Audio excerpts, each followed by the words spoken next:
Hello प्यारे साथियों, एक बार फिर से स्वागत है आपके अपने YouTube channel vertex study life में। आशा करते हैं आप तो स्वस्थ होंगे, मस्त होंगे और अपनी पढ़ाई कर रहे होंगे। तो हम यहाँ पे फिजिक्स के लिए इम्पोर्टेंट क्वेश्चन डिस्कस कर रहे थे और उसमें एक इम्पोर्टेंट क्वेश्चन है गोलीय अवतल पृष्ठ पर अपवर्तन का सूत्र। यह आपसे कोई ना कोई पिछले साल पेपर में जरूर यह प्रश्न बना होगा कि गोलीय अवतल पृष्ठ पर अपवर्तन के सूत्र का निगमन कीजिए। तो हम उसको कैसे करेंगे, किस प्रकार से हम उसको कर सकते हैं, तो उसको आज हम आसानी से बताएंगे।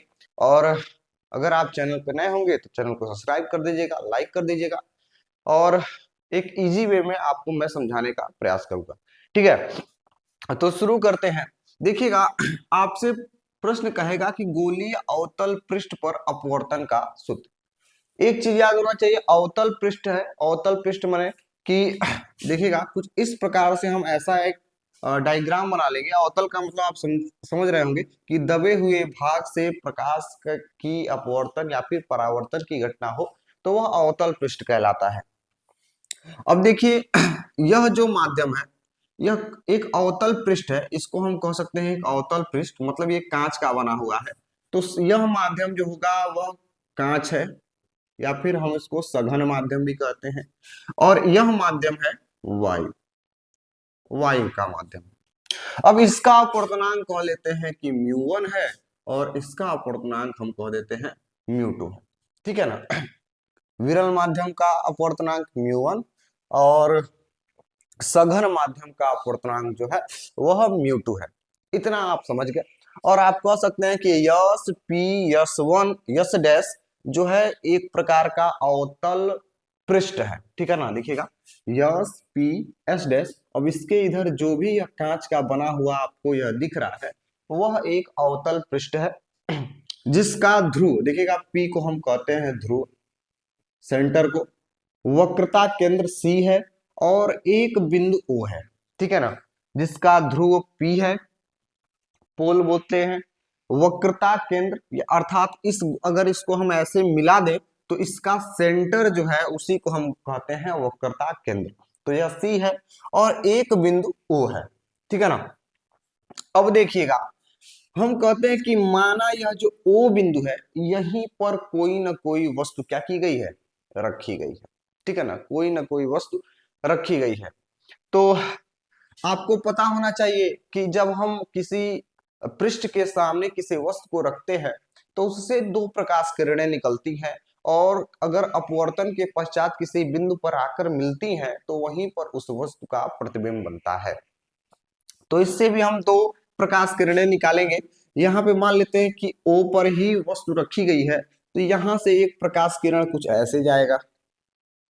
अब देखिए, अब ये एक प्रकाश किरण कुछ इस प्रकार से गया है और इस पे थोड़ा सा ये जो पृष्ठ है इस पे हम अभिलंब खींच दे रहे हैं। अभिलंब का मतलब कि इस पे 90 डिग्री का कोण बनते हुए एक रेखा, ये हमारा अभिलंब हो गया। ठीक है ना। ये है हमारा अभिलंब, अभिलंब, अभिलंब हो गया। अब क्या होगा, तो आपको पता होगा कि जब कोई प्रकाश किरण वायु से कांच में जाएगा तो वह अभिलंब की ओर क्या होता है, झुक जाता है। अभिलंब की ओर झुक जाता है। ठीक है। अभिलंब की ओर क्या हो गया, झुक गया। समझ में आ रहा है ना कि अगर एक प्रकाश किरण देखिएगा यहां से गया और ये हमने एक वक्रता केंद्र से एक अभिलंब खींचा हुआ है तो वह क्या होगा कि जब वायु से कांच में प्रवेश करेगा तो अभिलंब की ओर झुक जाएगा।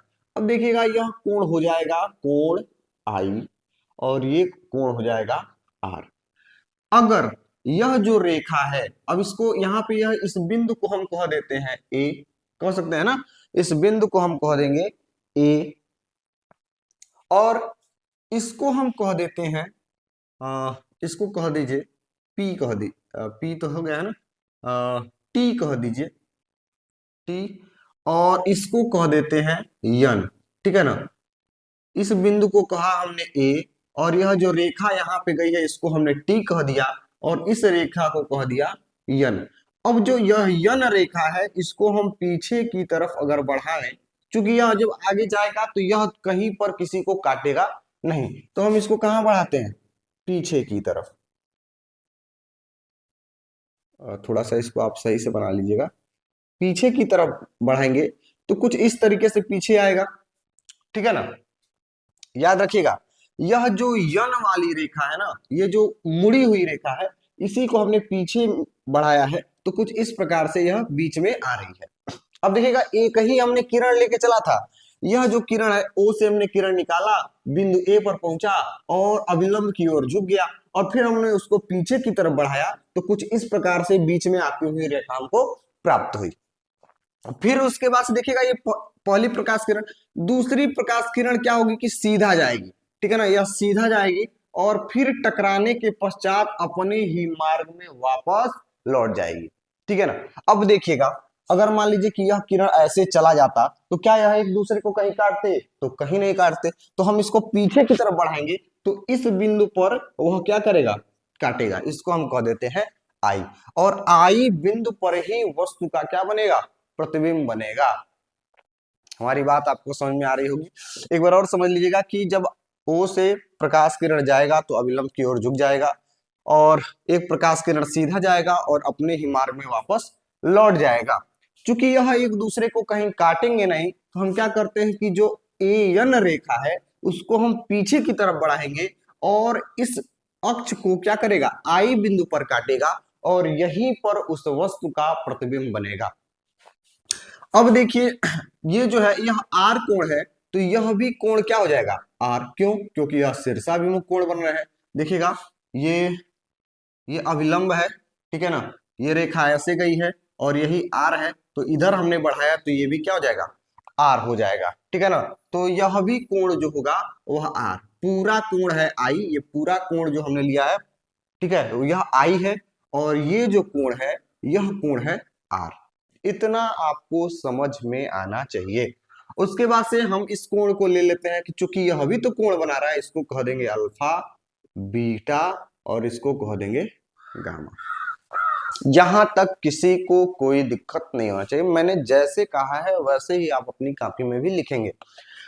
अब देखिएगा, हम एक इसमें रचना करेंगे। रचना क्या करेंगे कि इस ए बिंदु से इस अक्ष जो है इस पे हम एक लंब डालेंगे, ठीक है ना, एक लंब डालेंगे जिसका लंबाई हम मान लेंगे एच, ठीक है ना।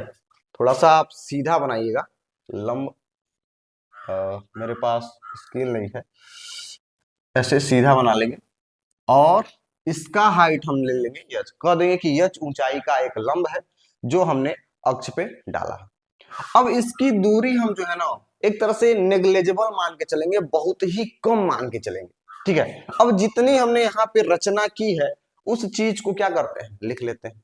और लिखने से पहले आपको चिन्ह परिपाटी पता ही होगा। यह वस्तु है, ध्रुव से वस्तु की दूरी हमको कहते हैं u, और यह प्रतिबिंब है, प्रतिबिंब से वस्तु की दूरी को भी, और C से P की दूरी को हम कहते हैं R। ये आपको पता होना चाहिए। ये जो इतनी दूरी है U है वस्तु की दूरी, प्रतिबिंब की दूरी, और ये वक्रता त्रिज्या R से प्रदर्शित करते हैं। बहुत ही आसान है। अब इसी चीज को हम इधर क्या करते हैं, लिख देते हैं और आपको समझा देते हैं। तो लिख लिया गया है।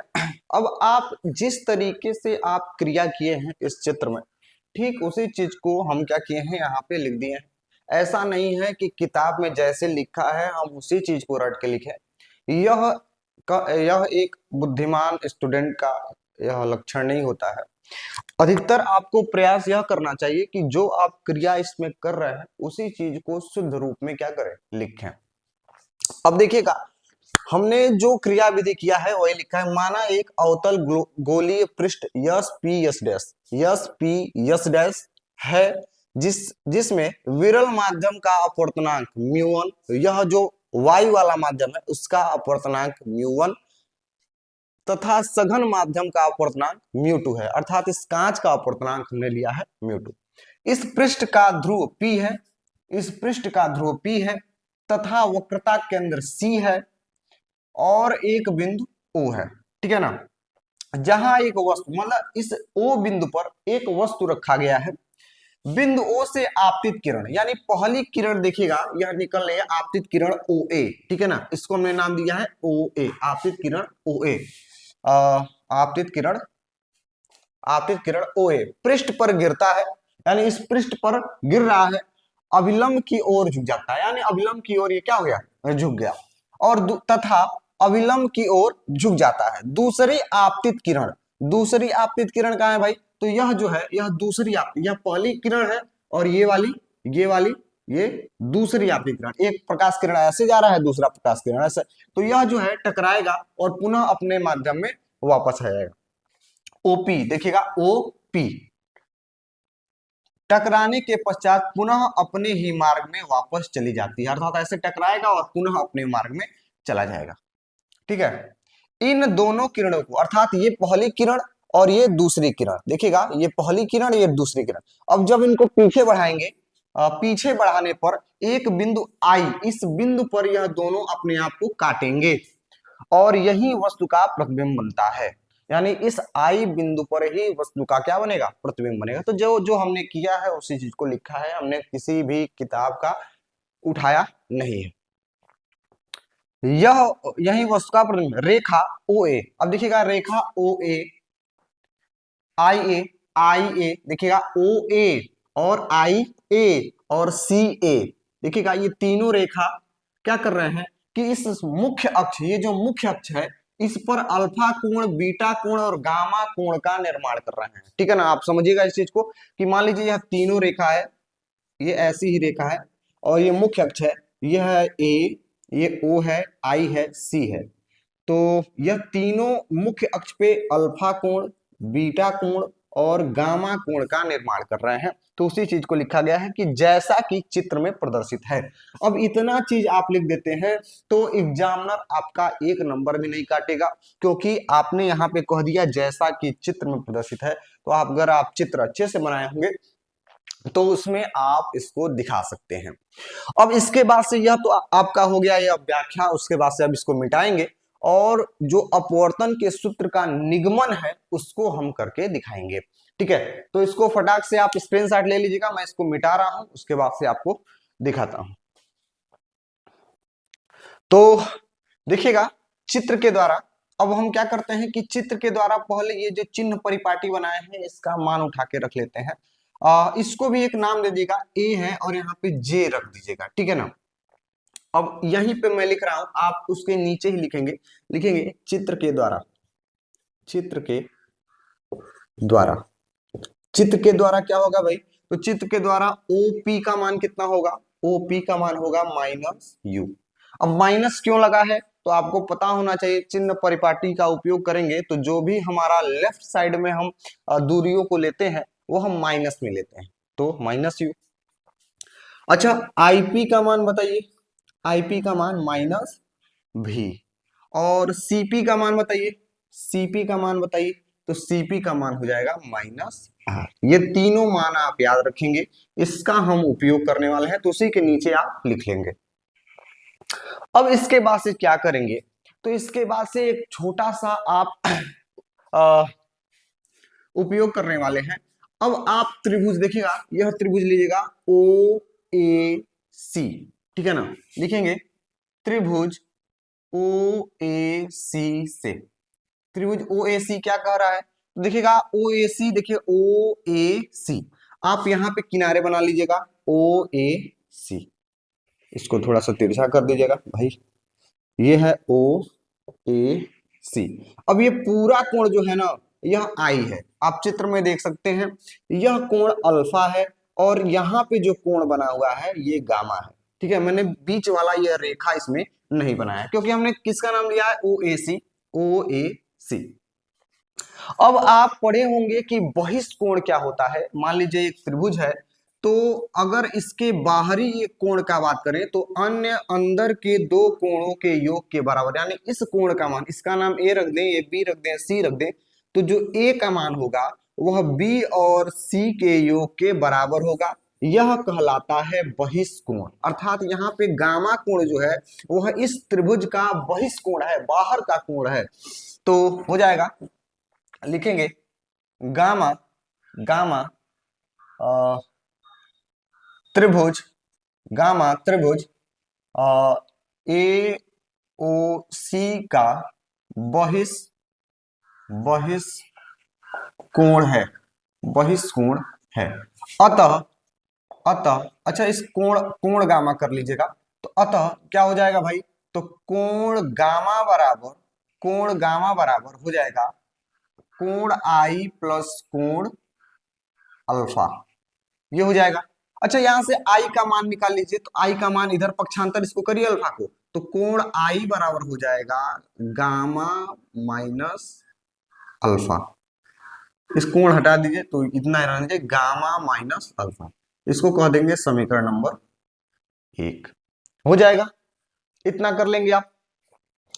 किस त्रिभुज को लिया हमने, ओ ए सी, ये जो त्रिभुज हमने लिया तो कुछ ऐसा डायग्राम आप इसको अलग बनाइएगा, क्योंकि इसमें बहुत ही कॉम्प्लिकेटेड है, मिक्स है, तो आपको समझ नहीं आएगा। अलग से बनाएंगे ना तो ये आई हो जाएगा, ये आर हो जाएगा, ये पूरा कोण देखिएगा आई है, यह कोण अल्फा है, ये कोण गामा है, उसी चीज को बनाया गया है, ये बीच का कोण हमने नहीं लिया है।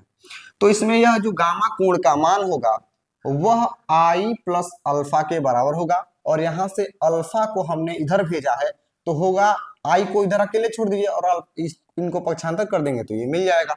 उसी तरीके से दूसरा त्रिभुज लेंगे, त्रिभुज दूसरा त्रिभुज का ये वाला त्रिभुज लीजिएगा, आई ए सी, आई ए सी से। आई ए सी कहाँ है, तो भाई देखिएगा आई ए सी को भी बना लीजिए, आई ऐसे बना हुआ है, आई ए ऐसा ही है, आई ए सी ऐसा ही है, और ये कोण है आपका बीटा, ये कोण अब देखिएगा ये छोटा वाला कोण लेके जाए, पूरा कोण नहीं, छोटा वाला कोण, तो छोटा वाला कोण है आर, और ये है गामा। फिर वही कंडीशन आ गया कि यह जो गामा कोण है यह बहिष कोण होगा, तो इन दो कोणों के योग के बराबर होगा। तो लिखेंगे अतः कोण गामा त्रिभुज आई ए सी का बहिष बहिष कोण कोण है। अतः अतः क्या होगा कि गामा बराबर बीटा प्लस आर, यही होगा ना, ये आर बीटा प्लस इसका जो मान होगा इन शेष दो कोणों के योग के बराबर होगा। अब यहां से आर का मान निकालिए तो आर बराबर हो जाएगा gamma minus beta, equation number 2। यहां तक आप कर लेंगे, यहां तक कुछ कठिन नहीं है। आपने कोण आई का मान निकाल लिया, कोण आर का मान निकाल लिया।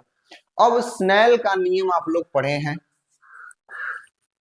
स्नेल के नियम से, स्नेल का नियम क्या कहता है, तो कहता है n2 upon n1 equal to sine i upon sine r. ये आप लोग पढ़े होंगे कि इसका अपवर्तनांक, अच्छा यहाँ पे हमने अपवर्तनांक n2 नहीं लिया है, μ2 लिया है, यहाँ पे μ2 अपान μ1 कर लीजिएगा, μ2 upon μ1 sine i upon sine r. अब देखिएगा साइन आई का है और साइन आर, तो लेकिन कोण हमारा हम कह देंगे कोण बहुत छोटा है, इसलिए साइन आई की जगह पे हम आई रखेंगे, लिखेंगे चूंकि, एक मिनट देख लें कैमरे में, चूंकि चूंकि कोण छोटा है अतः अतः अतः क्या होगा भाई, तो इसके बाद से थोड़ा सा यहाँ पे जगह बना लेते हैं, अतः थोड़ा सा यहाँ पे आपको जगह बनाना पड़ेगा। अतः क्या हो जाएगा, μ2 upon μ1 equal to i upon r. अब क्या करेंगे, इस आई का मान और आर का मान इनमें रख देंगे, लिखेंगे आई तथा आर का मान रखने पर रखिए इसमें मान, तो हो जाएगा μ2 आर अपान μ1 आई, ये हो जाएगा। और यहां से क्या करेंगे, अब आर का मान रखिए भाई, अच्छा तिर्यक गुणा हो गया है, चलिए कोई दिक्कत नहीं, पहले मान ही रख लीजिए μ2 अपान μ1 इक्वल टू आई का मान हो जाएगा गामा माइनस अल्फा, और यहाँ पे हो जाएगा गामा माइनस बीटा। अब म्यू वन को इधर करिए, म्यू वन इंटू हो जाएगा, इसका इसमें गुणा करेंगे तो गामा माइनस अल्फा, और इसका इसमें गुणा कर दीजिए तो हो जाएगा mu two gamma minus beta. अंदर गुणा करा दीजिए तो हो जाएगा mu one gamma minus mu one alpha is equal to, इसका गुणा कराएंगे अंदर तो हो जाएगा mu two gamma minus mu two beta. अंदर गुणा करा देते हैं। अब देखिएगा जिसमें जिसमें गामा है ना उसको एक पास कर लीजिए और अल्फा बीटा वाले को एक पास। तो जब इसको हम इधर देखेगा यह माइनस में है और जब इधर भेजेंगे तो हो जाएगा प्लस में, तो होगा mu two beta, mu two beta इधर आ गया माइनस म्यू वन अल्फा। देखिएगा इसको ऐसे ही लिख लिया हमने। अब देखिए यह प्लस में है, इधर जाएगा तो माइनस में, तो हो जाएगा mu two gamma minus mu one mu one gamma, ये हो जाएगा। ठीक है, हाँ एक मिनट,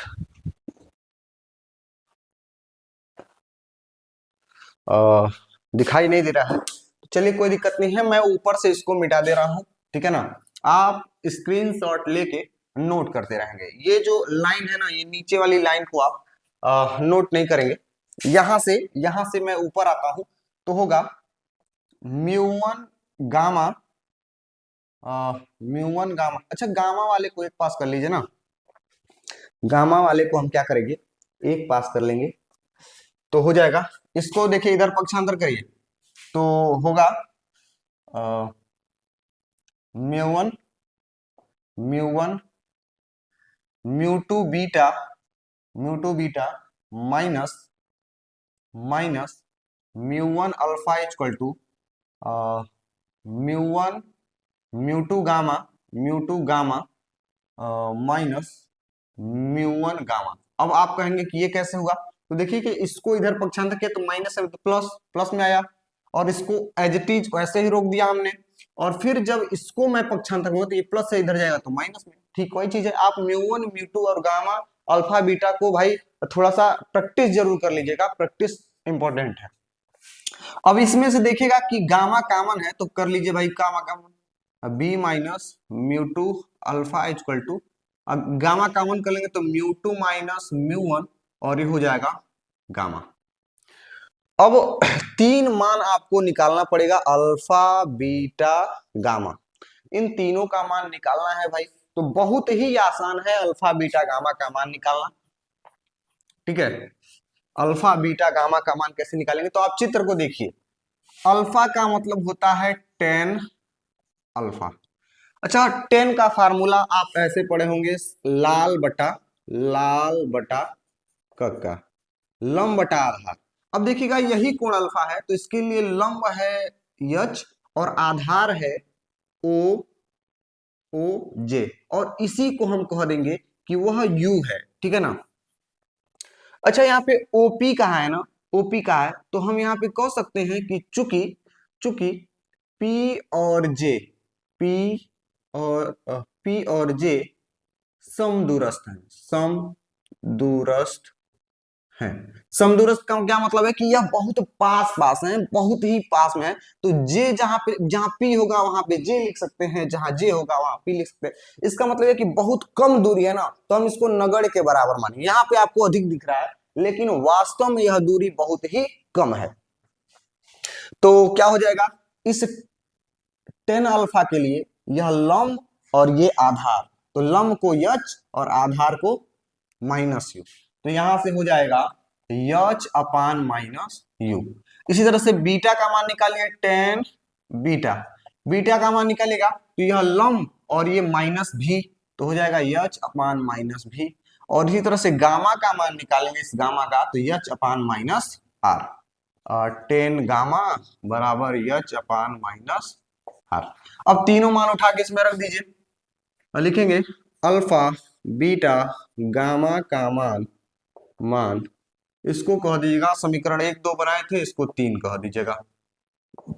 समीकरण 3 में रखने पर, जब 3 में इसका मान हम उठा के रखेंगे तो हो जाएगा, ये देखिएगा म्यू टू और बीटा का मान हो जाएगा h अपान माइनस भी माइनस म्यू टू, और अल्फा का मान h अपान माइनस यू बराबर ये हो जाएगा mu two minus mu one, और गामा का मान h अपान माइनस आर। इसको कह देंगे समीकरण नंबर 4। यहां तक आप नोट करेंगे, ठीक है, यहां तक आप नोट करेंगे। चलिए अब उसके बाद से क्या करते हैं, इसके बाद क्या करेंगे, इसको मैं मिटा दे रहा हूं। ये आपके पास एक समीकरण आपको मिल गया है।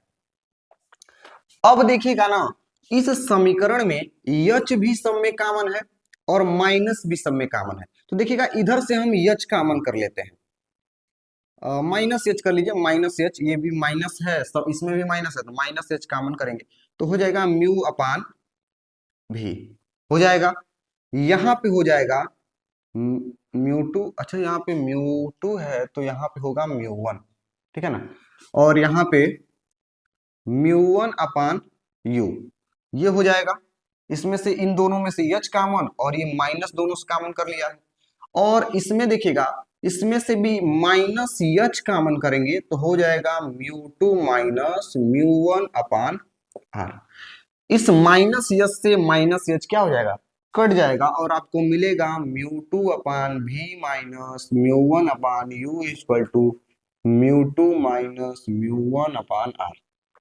और यही अपवर्तन का सूत्र है, ठीक है ना, गोलीय पृष्ठ के लिए अपवर्तन का सूत्र। देखिए कि अगर आप यह लेक्चर पहली बार देखेंगे तो हल्का फुल्का आपको इसमें डाउट बनेगा कि ये कैसे हो गया, ये कैसे हो गया, ठीक है। तो आप इसको 2 बार देखिए, 3 बार देखिए, ठीक है। ऐसा नहीं कि आज देखिए पेपर आएगा तब देखेंगे, आप तुरंत देखिए इस वीडियो को 2 बार और उसका नोट्स बनाइए और 3-4 बार रफ पे सॉल्व कीजिए, तो आपको ये बहुत ही आसानी से समझ में आ जाएगा। और ऐसा ही इंपॉर्टेंट फिजिक्स का वीडियो, केमिस्ट्री का वीडियो देखने के लिए हमारे चैनल को सब्सक्राइब करिए। मिलते हैं अगली वीडियो में, तब तक के लिए जय हिंद, और नोट जरूर कर लीजिएगा। जय हिंद, जय भारत।